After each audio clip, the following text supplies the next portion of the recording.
Saya Nika Deputi Lestari Dewi dengan NIM D1A021244 akan menyampaikan presentasi mengenai proses tahap acara pidana dimulai dari laporan polisi hingga penyidikan. Pelaporan polisi. Yang pertama, datang ke kantor polisi terdekat. Secara umum, jika Anda mengalami tindak pidana atau melihat tindak kriminal, Anda dapat melaporkan peristiwa tersebut ke kantor polisi terdekat. Berdasarkan Pasal 4 Ayat 1, Peraturan Pemerintah Nomor 23 Tahun 2007 tentang Daerah Hukum Kepolisian Negara Republik Indonesia, terdapat aturan sebagai berikut.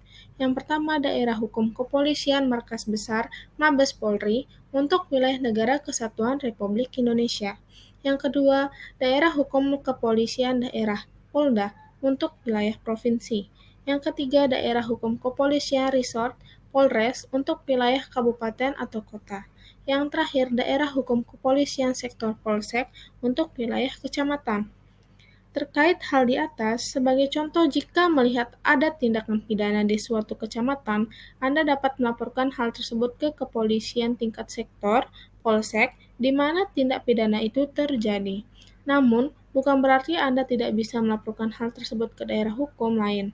Anda boleh melaporkan hal tersebut ke wilayah administrasi yang berada di atasnya, misalnya melapor ke Polres, Polda, atau Mabes Polri. Yang kedua, terdapat alur setelah mendatangi kantor polisi. Setelah mendatangi kantor polisi, Anda bisa langsung menuju ke bagian SPKT, Sentra Pelayanan Kepolisian Terpadu, yang merupakan unsur pelaksanaan tugas pokok di bidang pelayanan kepolisian. Menurut Pasal 106 Ayat 2, Peraturan Kepala Kepolisian Negara Nomor 23 Tahun 2010 tentang susunan organisasi dan tata kerja pada tingkat kepolisian resor dan kepolisian sektor. SPKT memiliki tugas untuk memberikan pelayanan kepolisian secara terpadu terhadap laporan atau pengaduan masyarakat. Selain itu, memberikan bantuan dan pertolongan, serta memberikan pelayanan informasi. Usai menerima laporan atau pengaduan, maka pihak berwajib akan dilakukan proses penyelidikan lebih lanjut. Perlu diingat, dalam melaporkan tindak pidana polisi, Anda tidak dipungut biaya alias gratis ya. Yang ketiga, membuat laporan kejadian dengan jelas dan tepat. Demi memberikan penjelasan yang dapat dimengerti oleh pihak berwajib, Anda dapat membuat laporan kejadian yang berkaitan dengan waktu, kronologi, serta tempat di mana Anda mengalami kejadian tersebut. Sebisa mungkin untuk menjawab sedetail mungkin demi membantu pihak kepolisian mengungkap kasus yang terjadi pada Anda. Yang keempat, membawa bukti yang kuat. Selain membuat laporan kejadian sedetail mungkin, hal yang perlu Anda perhatikan dalam melaporkan tindak pidana ke polisi adalah dengan membawa bukti yang kuat dan relevan. Hal ini juga sangat penting guna memperkuat laporan yang telah Anda buat sebelumnya. Berbagai bentuk bukti pun bisa Anda sertakan dalam laporan tersebut, dan mulai bukti visum hingga luka lebam yang Anda dapatkan, atau foto dan video juga tetap bisa diandalkan sebagai alat bukti yang kuat.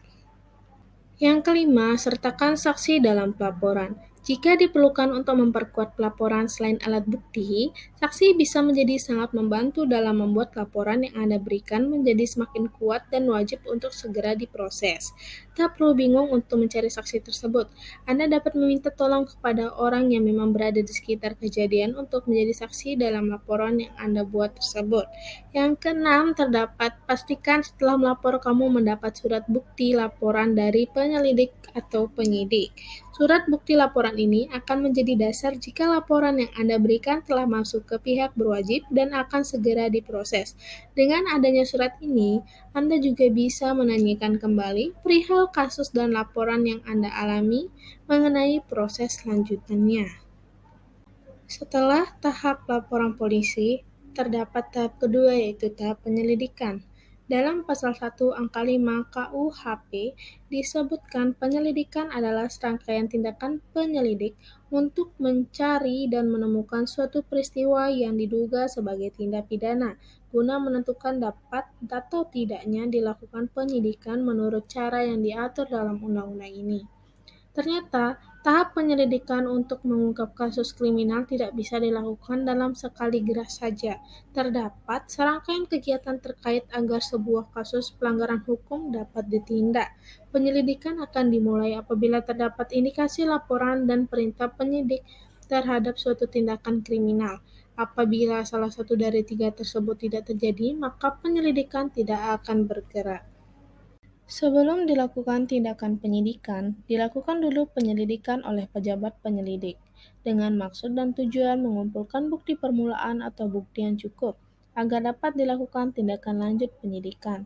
Mungkin penyelidikan dapat disamakan dengan pengertian tindak pengusutan, sebagai usaha mencari dan menemukan jejak berupa keterangan dan bukti-bukti suatu peristiwa yang diduga merupakan tindak pidana. Pelaksanaan penyelidikan dan penyidikan mulai dilakukan setelah diketahui atau diduga telah terjadi suatu tindak pidana berdasarkan laporan, pengaduan, dan informasi dari masyarakat. Baik laporan ataupun pengaduan serta informasi dari masyarakat yang diterima penyelidik atau penyidik merupakan bahan yang masih mentah dan perlu diadakan penelitian dan penyaringan setelah laporan diterima. Petugas kepolisian segera mengambil tindakan, yaitu dengan mendatangi tempat kejadian perkara atau TKP. Tindakan tersebut dilakukan untuk mencari keterangan-keterangan dan bukti guna menentukan suatu peristiwa yang dilaporkan tersebut merupakan tindak pidana atau bukan tindak pidana, melengkapi keterangan dan bukti-bukti yang diperoleh agar menjadi jelas sebelum dilakukan tindakan selanjutnya, dan juga sebagai persiapan pelaksanaan penindakan dan/atau pemeriksaan. Setelah dijelaskannya tahap kedua, yaitu tahap penyelidikan, kita masuk ke tahap ketiga, yaitu tahap penyidikan. Yang pertama, terdapat penangkapan. Untuk memperlancar proses pelaksanaan penyidikan tindak pidana, maka perlu dilakukan penangkapan terhadap seseorang yang diduga keras melakukan tindak pidana berdasarkan bukti permulaan yang cukup. Dasar dikeluarkannya surat perintah penangkapan tersebut adalah: yang pertama, pasal 5 ayat 1B angka 1, pasal 7 ayat 1 huruf D, pasal 16, pasal 17, pasal 18, dan pasal 19, serta pasal 37 KUHP. Yang kedua, Undang-Undang Nomor 2 Tahun 2002 tentang Kepolisian Republik Indonesia. Setelah penangkapan dilakukan, segera dilakukan pemeriksaan untuk mengetahui perlu diadakannya suatu penahanan terhadap tersangka atau tidak, mengingat jangka waktu penangkapan yang diberikan oleh undang-undang hanya 1 kali 24 jam. Selain itu juga setelah penangkapan dilakukan, diberikan salinan surat perintah penangkapan terhadap tersangka dan keluarganya. Sesudah itu dibuat berita acara penangkapan yang berisi pelaksanaan penangkapan yang ditandatangani oleh tersangka dan penyidik yang melakukan penangkapan. Yang kedua, terdapat penahanan. Untuk kepentingan penyidikan, penyidik atau penyidik pembantu atas perintah berwenang untuk melakukan penahanan atas bukti permulaan yang cukup bahwa tersangka diduga keras melakukan tindak pidana yang dapat dikenakan penahanan. Penahanan dilakukan dengan pertimbangan bahwa tersangka dikhawatirkan akan melarikan diri, merusak dan menghilangkan barang bukti, dan/atau mengulangi tindak pidana yang telah dilakukannya. Dasar dikeluarkannya surat perintah penahanan tersebut adalah: 1. Pasal 17 ayat 1 huruf D, pasal 11, pasal 20, pasal 21, pasal 22, dan pasal 24 ayat 1 KUHP. Yang kedua, Undang-Undang Nomor 2 Tahun 2002 tentang Kepolisian Republik Indonesia. Ketiga, terdapat pemeriksaan. Pemeriksaan dilakukan untuk mendapatkan keterangan atau kejelasan tersangka dan/atau saksi dan/atau barang bukti maupun tentang unsur-unsur tindak pidana yang telah terjadi, sehingga kedudukan dan peranan seorang pemeriksa BAP. Yang keempat, terdapat penggeledahan. Pertimbangan penggeledahan dan pembuatan surat perintah penggeledahan adalah laporan polisi hasil pemeriksaan tersangka dan/atau saksi-saksi dan laporan hasil penyelidikan yang dibuat oleh petugas atas pemerintah penyidik atau penyidik pembantu. Yang berwenang mengeluarkan surat perintah penggeledahan adalah kepala kesatuan atau pejabat yang ditunjuk selaku penyidik atau penyidik pembantu. Sasaran penggeledahan adalah rumah dan tempat-tempat tertutup, pakaian, serta badan. Surat izin dari Ketua Pengadilan Negeri setempat kecuali dalam keadaan yang sangat perlu dan mendesak tidak memerlukan izin terlebih dahulu dari Ketua Pengadilan Negeri. Dalam hal tertangkap tangan, penggeledahan dilakukan tanpa surat perintah penggeledahan maupun surat izin dari Ketua Pengadilan Negeri setempat. Adapun dasar penggeledahan sebagai berikut. Yang pertama, pasal 1 butir 17, pasal 5 ayat 1, angka 1, Pasal 7 ayat 1 huruf D, Pasal 11, Pasal 33, Pasal 125, Pasal 126, Pasal 127 KUHP. Yang kedua, permintaan dari penyidik. Yang ketiga, surat izin penggeledahan dari Ketua Pengadilan Negeri. Dapat dilihat bahwa ini adalah tahap terakhir dalam penyidikan, yaitu penyitaan. Perkembangan penyitaan dan pembuatan surat perintah penyitaan adalah laporan polisi.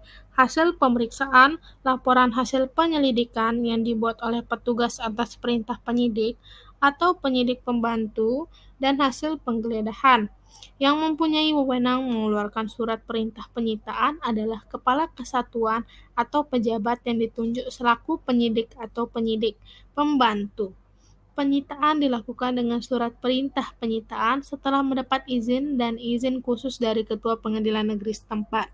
Benda-benda yang dapat disita antara lain: yang pertama, benda atau tagihan tersangka bila seluruh atau sebagian diduga diperoleh dari tindak pidana atau sebagai hasil dari tindak pidana. Yang kedua, benda yang digunakan secara langsung untuk melakukan tindak pidana atau mempersiapkannya. Yang ketiga, benda yang digunakan untuk menghalang-halangi penyidikan suatu tindak pidana. Adapun dasar penyitaan adalah sebagai berikut. Yang pertama, Pasal 5 ayat 1 huruf 1 angka 1, Pasal 7 ayat 10 huruf D, Pasal 11, Pasal 38, Pasal 39, Pasal 40, Pasal 44, Pasal 128, Pasal 129, Pasal 130, dan Pasal 131 KUH. Yang kedua, Undang-Undang Nomor 2 Tahun 2002 tentang Kepolisian Republik Indonesia. Apabila penyidik telah selesai, maka penyidik wajib segera menyerahkan berkas perkara tersebut kepada penuntut umum, yang merupakan penyerahan pada tahap pertama, yaitu hanya berkas perkaranya saja.